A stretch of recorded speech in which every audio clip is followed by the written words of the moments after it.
అండి. ఒక సిస్టర్ మనకి కామెంట్ చేశారండి. ప్లెయిన్ బ్లౌజు ఫాస్ట్‌గా కుట్టలేకపోతున్నానక్క. ఏదైనా టిప్స్ ఉంటే చెప్పండి. అస్తమాను విప్పడాలు, కుట్టడాలు అదే తలనొప్పవుతుంది. ముఖ్యంగా షేప్ బెల్ట్ దగ్గరైతే మరీ ఇబ్బంది పెట్టేస్తుంది. ఏ షేప్ అయితే మనకి ఉక్సు పట్టి వైపుకెళ్తుందో అది నడుము వైపుకెళ్తుంది. నడుము వైపుకి రావాల్సింది ఉక్సు పట్టి వైపుకొస్తుంది. సో, ఏదైనా టిప్ చెప్పండి అని అడిగారండి. ఎలాగో మనం అదే టైంలో బ్లౌజ్ అయితే స్టిచ్ చేస్తున్నాము. సరే ఆ సిస్టర్ అడిగారు కదా! పైగా చేతిలో కూడా ప్లెయిన్ బ్లౌజ్ ఉంది కదా! అని చెప్పేసి కెమెరా పెట్టేశానండి స్టాండ్‌కి. అంతే మొత్తం కూడా ఈచ్ అండ్ ఎవ్రీ పాయింట్ నేను ఎక్స్‌ప్లెయిన్ చేస్తూ వీడియో పోస్ట్ చేశాను. చూసారా ఎంత చక్కగా వచ్చేసిందో స్ట్రెయిట్‌గా కుట్టనేది. ఇలా రావడం వల్ల మనకి ఫినిషింగ్, ఫిట్టింగ్ 2 బాగా వస్తాయండి.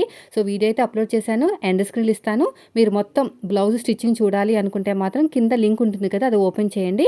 మన ఒరిజినల్ వీడియో అయితే ఓపెన్ అవుతుంది. Long video. నచ్చితే లైక్ చేయండి. మీరు మన ఛానల్ ఫస్ట్ టైం చూస్తే సబ్స్క్రైబ్ చేయండి. ఇలాంటి మంచి మంచి వీడియోస్ అనేవి మన ఛానల్‌లో చాలా ఉంటాయి.